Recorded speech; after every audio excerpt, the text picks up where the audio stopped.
Diasco Foot, le miroir du football de la diaspora congolaise.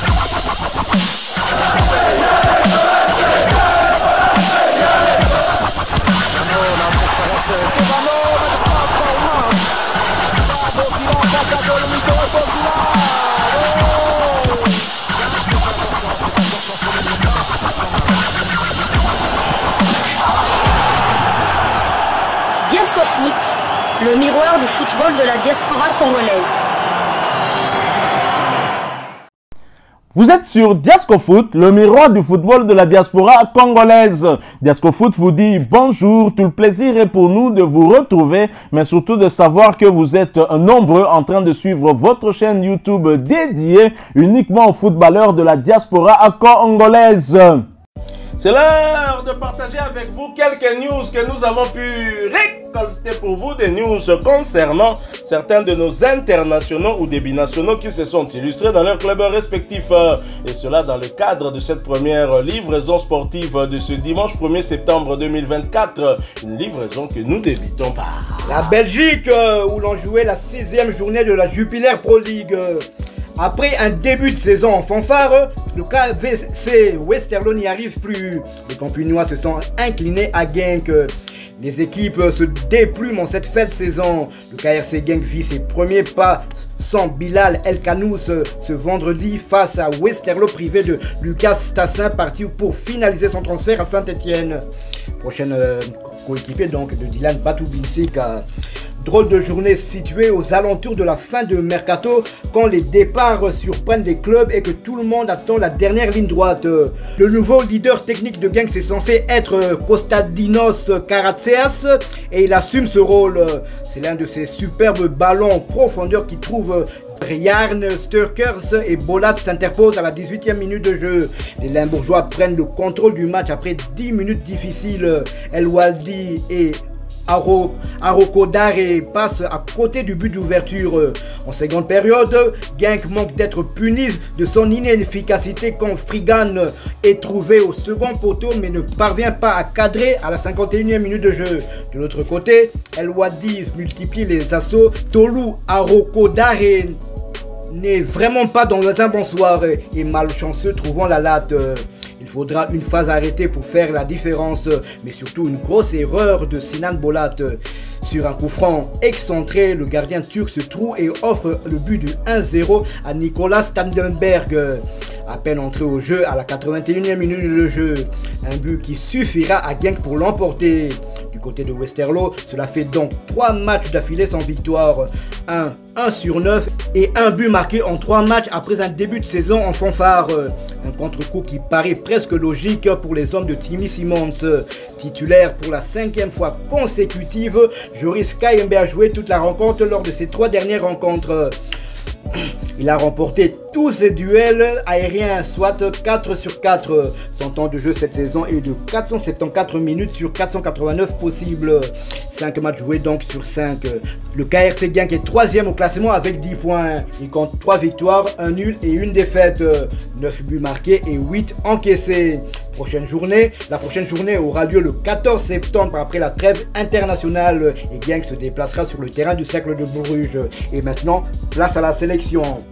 D'un léopard de Dessabre en forme à un autre, nous quittons la Belgique, nous descendons un cran en bas, nous allons du côté de l'Égypte où l'on jouait la finale de la coupe égyptienne qui opposait 2 internationaux congolais. Pas de saison blanche pour le cyborg congolais. Fiston Maël Kalala offre la coupe à Pyramide FC. En effet, Pyramide FC s'est imposé devant la formation de ZFC de Peter Mutumosi. Score final 1-0. Les 2 internationaux congolais ont bien évidemment disputé cette rencontre qui aura été très disputée, comme en témoigne le marquoir à la fin du match.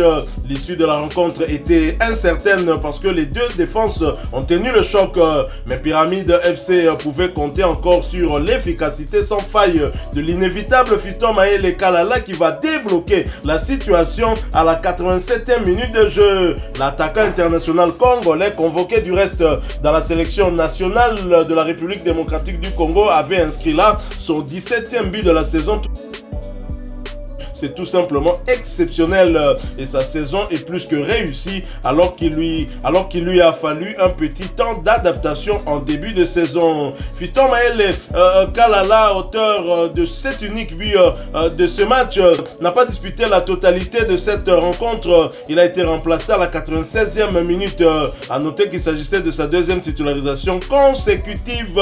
Fiston Mayele Kalala porte à 3518 minutes son temps de jeu sur les 4953 minutes possibles.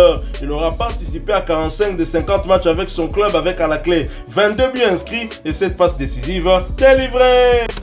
De l'autre côté, Peter Mutumosi et les siens n'ont pas démérité et devraient participer à la Coupe de la Confédération de la CAF la saison prochaine parce que Pyramide FC étant deuxième au classement du championnat égyptien de première division à l'issue de cette saison, jouera la Ligue des champions africaine et va céder donc sa place au ZFC. Sur le plan personnel, c'est une bonne chose également pour l'ancien milieu défensif du Daring Club Motema Pembe et de l'AS Vita Club qui est arrivé en début de saison dernière et c'est plutôt bien intégré. Si la saison est officiellement terminée en Égypte avec ce dernier match, celle de Pyramide va continuer parce que l'équipe dispute les préliminaires de la Ligue des champions de la CAF et le staff technique va donc devoir gérer l'effectif en le faisant tourner pour éviter des blessures dues à la fatigue.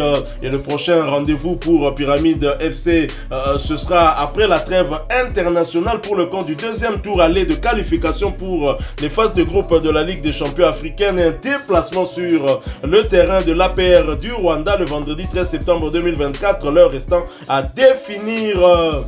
Fiston Mayele qui termine la saison en tremble, bien qu'elle avait très mal débuté. C'était peut-être un problème d'adaptation vu qu'il avait quitté le championnat tanzanien pour celui de l'Égypte, mais là il offre, grâce à son but, il offre le but de la victoire et la coupe d'Égypte à son club. Fiston Mayele est quand même une très bonne stat. Vu que sa saison est terminée, il faut que je regarde un peu par rapport à Simon Banza, si Simon Banza a marqué le plus de buts, mais en tout cas, il fait partie, je crois que, hormis peut-être Simon Banza, c'est le joueur congolais qui a été le plus efficace lors de cette année. Fiston Mayele, c'est 17 buts en 32 matchs de première ligue égyptienne, c'est 3 buts en 3 matchs en Coupe d'Égypte et c'est 3 buts en 8 matchs en Ligue des champions. Ce sont des très bonnes stats, sans oublier qu'en équipe nationale, c'est le seul attaquant qui a marqué lors des 10 derniers matchs.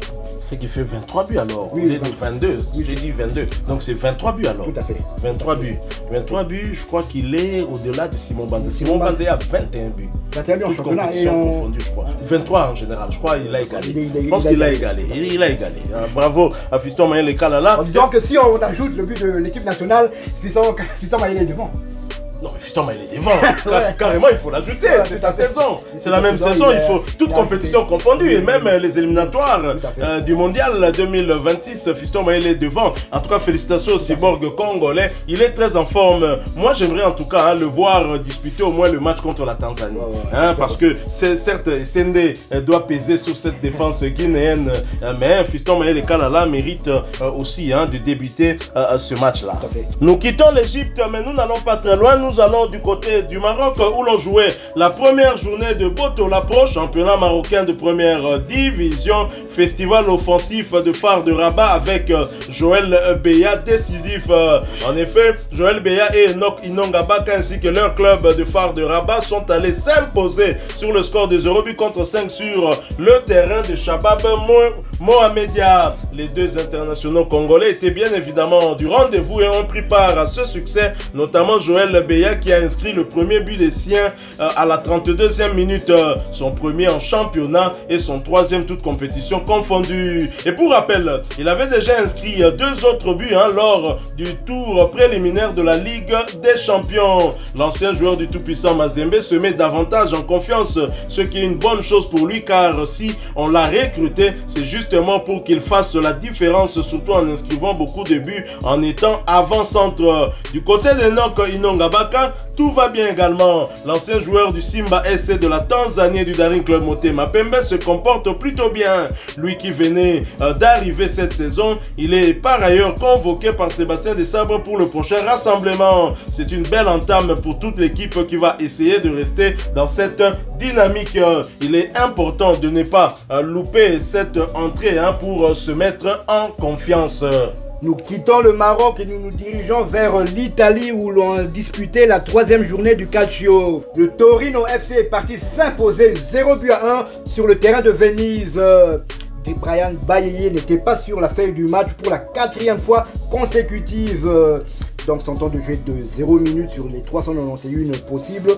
0 match joué sur 4. Maintenant que le mercato est terminé du côté de l'Italie, que va faire Brian Bailly? Parce que là apparemment déjà c'était déjà l'entraîneur du Torino ne compte pas sur lui. Je pense que la saison dernière il avait été prêté du côté, j'ai oublié le nom du, toujours en D2 italien, il avait été prêté sans vraiment, à Ascoli, merci, sans vraiment convaincre, et là il est de retour du côté du Torino FC. Le Torino ne compte malheureusement un joueur qui n'a pas convaincu en 2e division. Je vois mal une équipe qui évolue en Serie A le maintenir. Et son nom était cité dans un club de 3e division, mais là apparemment il est toujours au Torino. Mais maintenant qu'est-ce qu'il va faire le Torino? Le vendre du côté de l'Arabie Saoudite ou bien du côté du Qatar? Ça on ne sait pas. Le Torino FC est 2e au classement avec 7 points quand ils ont 2 victoires, 1 nul et 0 défaite, 5 buts marqués et 3 buts encaissés. Prochaine journée, après la trêve internationale, le Torino FC va accueillir Lecce le dimanche 15 septembre 2024 dans le cadre de la 4e journée du championnat italien. Brian Bailly peut se bomber le torse d'avoir été 4e de la dernière CAN, parce que j'ai comme l'impression que ces Égyptiens-là, vous ne les verrez plus jamais. Il est encore très jeune, mais je le vois en tout cas difficilement revenir dans la tanière, quoique je ne mets pas une croix sur sa carrière, sait-on jamais. Nous quittons l'Italie, nous allons cette fois du côté de l'Angleterre où l'on jouait la 4e journée de Championship, championnat anglais de 1re division. Luton Town qui recevait QPR, Queen's Park Rangers, a été battu à domicile sur le score d'1-2. L'international congolais Peli Rudok Mpanzu sur le banc à l'entame de cette rencontre y est malheureusement resté, et cela pour la 3e fois consécutive. Son temps de jeu stagne donc à 21 minutes sur les 482 minutes possibles. Il aura participé à 2 de 5 matchs avec son club. Et après ce revers, Luton Town occupe l'avant-dernière place de Championship avec un petit point. 0 victoire, 1 nul et 3 défaites. 2 buts inscrits et 7 encaissés. Et prochain rendez-vous pour Luton Town, ce sera pour le compte de la 5e journée et un déplacement sur le terrain de Millwall de Jafet Tanganga le samedi 14 septembre 2024 sous les coups de 12h30 de Kinshasa, 13h30 heure de Béni à l'est de la République démocratique du Congo. Voilà qui met fin à cette première livraison sportive de ce mois de septembre. Je profite d'ailleurs pour cette livraison pour vous souhaiter un bon début de mois de septembre. Je vous souhaite en tout cas toutes les bonnes choses pour ce mois. Si vous l'avez aimé, laissez-nous un maximum de j'aime. Merci de partager avec nous en commentaire votre point de vue. Abonnez-vous sur cette chaîne Diasco Foot parce que nous sommes le miroir du football de la diaspora congolaise. Et n'oubliez pas d'activer la petite cloche de notification histoire de ne plus rien manquer des prochains sujets que nous allons vous proposer. Encore une fois, merci à vous, avec espoir de vous retrouver bientôt dans un autre sujet d'actualité. En attendant, portez-vous bien. Diasco Foot vous dit au revoir.